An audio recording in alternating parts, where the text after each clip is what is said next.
Thanks, Tooms, for checking in today to Tabletop Goodness. Times are certainly exciting for all Cyberpunk lovers out there.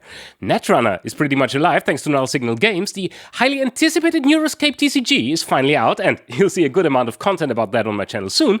The co-op card game Cyberpunk Legends Into the Night by Night Crew Games was funded with over $1.2 million end of 2025, and now we're introduced to the official Cyberpunk trading card game by Weedco. If you love Cyberpunk 2077 or are a fan of Edge Runners, you are in luck.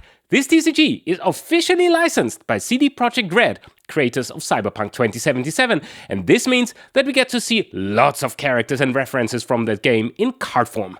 There's V, Jackie Wells, Goro Takemura, and Victor Vector, your trusty Ripper dog. So let's see what makes this game tick and what makes it quite unique in terms of mechanics. Oh, and as a side note, actually, I'll link the Cyberpunk TCG Kickstarter page for you below to check out. And as alpha kits are in high demand, I've actually used this print and play alpha kit, which I will also link, as well as the alpha rules. So bear that in mind, as this is not the final quality you are seeing here. So let's begin. Goal of the game. To win a game of Cyberpunk TCG, you will have to have at least 6 gigs at the start of your turn. But what are gigs? Gigs are uniquely represented as dice, and this is where some players might be like, huh, dice? In a strategy game? Isn't that, introducing too much randomness? And the answer is yes and no. The dice mechanic has been deliberately chosen to add a bit of randomness, but it's not just functional, it is also kind of fits the universe. Becoming a cyberpunk is risky business. Those dice represent risky rolls. You don't have to roll dice often, but they trigger certain effects in the game. So let's look at the cards in more detail in order to understand how. Card types. There are 4 card types: Legends, Units, Programs, and Gear. So let's start with Legends. Each deck has to have 3 Legends. They will be shuffled at the beginning of the game and are placed face down.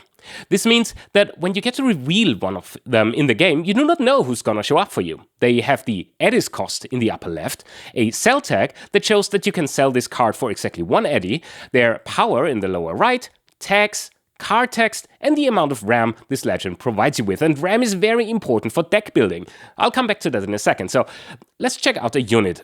This MTOD 12 flathead here has a cost of 5 eddies and a RAM requirement of 3 blue RAM. You can only have cards in your deck that do not exceed the total colored RAM of your legend. So if the total sum of blue RAM on your legends is less than 3, you can't have this card in your deck. This unit also mentions street cred. Now, this is where the actual dice come in. Your current street cred is the total of all currently owned gig dice values summed up. So if you have those 3 dice, you would have a total of 10 street cred.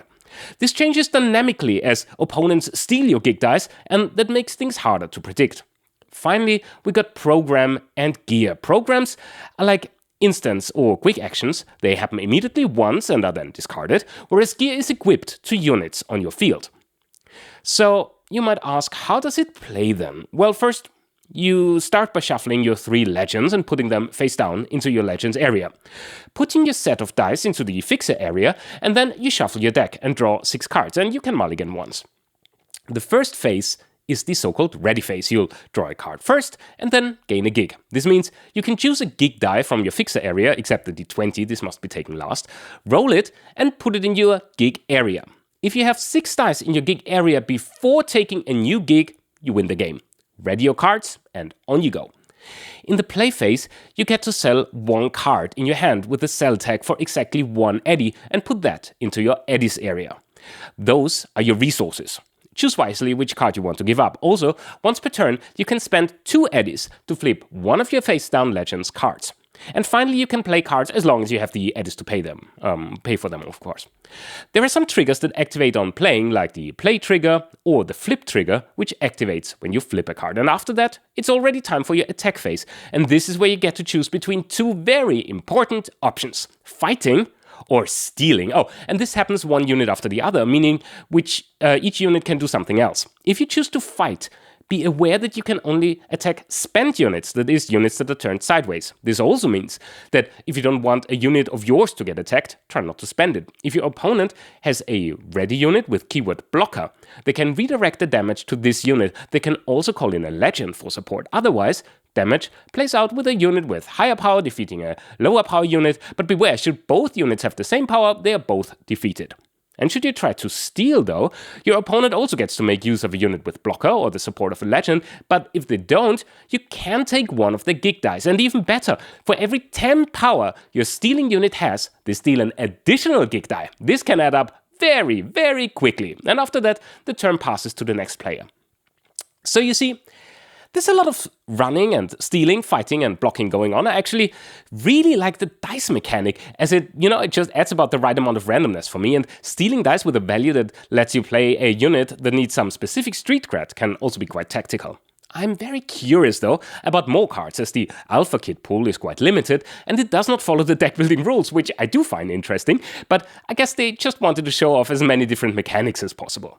And in terms of cons, I have to say that the font readability is really not perfect, but I'm working off printed cards here, so this might be a non-issue. I would also like to see some cards that really pop.